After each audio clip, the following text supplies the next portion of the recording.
Welcome to this explainer. Today, we're tearing down the walls and looking at the hidden infrastructure that actually powers enterprise AI. We're going to completely look past the flashy user interfaces and the generative text, and instead, we're heading straight down into the engine room. We are going to explore the data pipelines, the ingestion systems, and the underlying mechanics that determine whether an AI actually knows what it's talking about or if it's just confidently making things up. Let's dive right in. To hook right into our topic, picture this dramatic contrast. Imagine you have two different AI systems, right? And they're both built using the exact same underlying large language model. But the results? Literally night and day. System A delivers highly accurate, grounded answers that you can actually trust to run your business. System B, on the other hand, hallucinates constantly, inventing facts and merging concepts together that have absolutely no business being combined. The fundamental truth here is that the difference between these two systems is not the model itself. No. The difference is entirely in the quality of the ingestion pipeline feeding that model.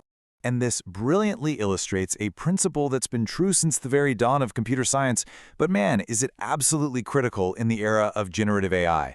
Garbage in, garbage out, or GIGO. In a retrieval-augmented generation, or RAG system, the intelligence of the whole setup is entirely dependent on its input data. It completely shatters the illusion that the language model alone is the brain. The model, it's just the reasoning engine. Your data is the actual intelligence. If you feed it garbage, it is going to eloquently and convincingly generate garbage right back at you. So how do we prevent the garbage from getting in? Well, we build a rigorous ingestion pipeline. Before we zoom in, here's a macro-level blueprint of the 4 critical stages. First, loading. Second, splitting. Third, enrichment. And finally, indexing. Let's anchor ourselves to the overall architecture for a second. Raw documents enter the indexing phase on the top right. They get chunked up, turned into embeddings, and stored away. Then, when a user asks a query, that exact same process happens to the question itself, which allows the system to retrieve the relevant chunks from the database and feed them to the LLM to combine into a final answer. If that initial indexing step is flawed in any way, the entire retrieval loop just collapses. Let's start with stage 1, loading data. This is where the system makes first contact with reality. And let's be honest, in the real world, your data doesn't exist in perfectly formatted text files. It's a chaotic mess. We're talking about PDFs with weird formatting, scattered HTML web pages, markdown files, sprawling internal company wikis, and super dense relational databases. You need connectors to reach into all these various silos and forcefully pull this unstructured raw enterprise data directly into the system. This extraction phase is the critical first step.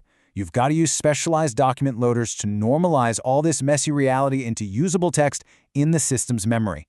To give you an idea, platforms like LangChain offer over 160 different integrations just for this one step.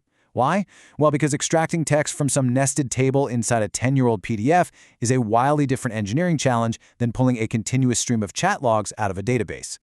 Which brings us to stage 2, splitting documents.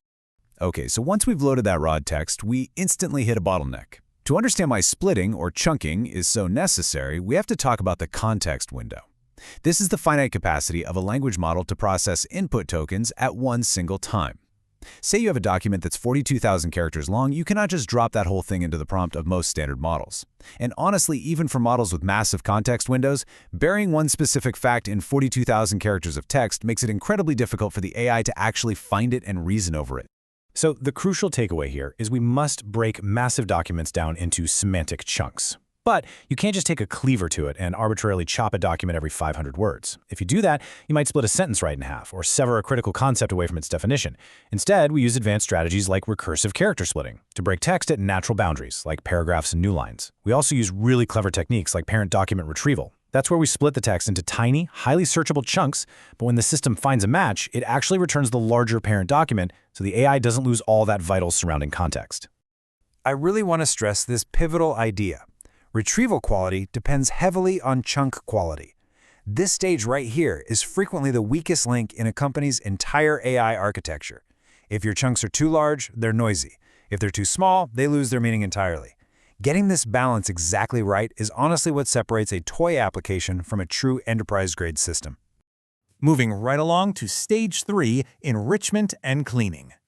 This stage focuses heavily on your signal-to-noise ratio. Think about the stark contrast between noisy text and clean text. If you just scrape text blindly from a web page, you're getting the navigation bar, repeated headers, random UI symbols, and broken formatting. If you use bad OCR on a scanned document, you get a garbled mess of letters. All this semantic noise fundamentally damages the system. Clean text, however, provides normalized, contextually coherent information. If you skip this cleaning step, I guarantee your AI is going to try to answer user questions using the copyright footer of your website.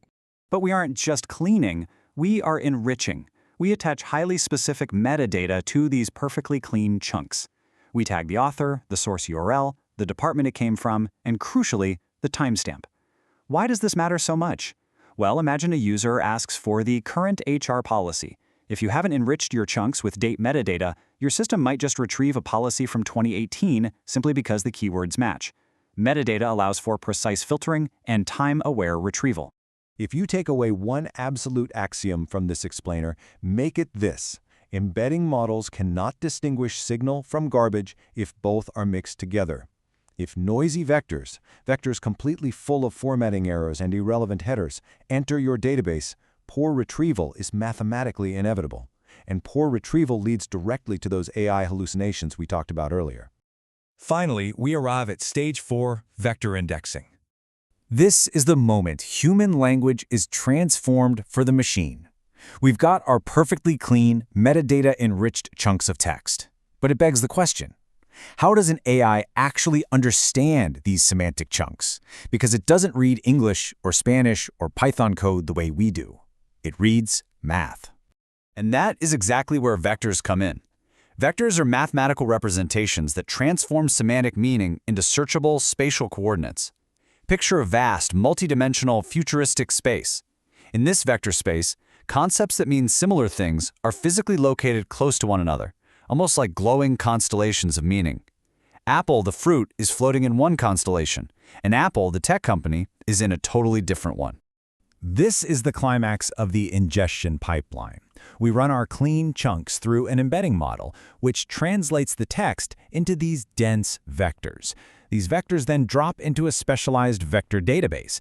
At this exact moment, raw, unstructured enterprise data has finally become a highly optimized, completely searchable, semantic infrastructure. Let's look back at our architecture diagram, but with a totally new perspective. We now understand the sheer amount of heavy engineering that happens long before a user ever interacts with the system. An optimized RAG pipeline isn't magic. It's the result of rigorous loading, precise splitting, obsessive cleaning, and highly accurate indexing. Your RAG system is truly only as intelligent as this underlying ingestion pipeline. Which leaves us with this final, fundamental thought. In modern AI systems, retrieval quality begins long before the user asks a question. The battle for accuracy is won or lost in the data pipelines, days or even weeks before the LLM ever generates a single word. So, I want to leave you with a provocative question to evaluate your own engineering pipelines. Look at the architecture you're building or buying right now. Is your ingestion pipeline feeding your AI pure, enriched signal, or are you just feeding it expensive noise? Thank you for joining me for this explainer, and I hope this deep dive helps you build smarter, more grounded AI systems.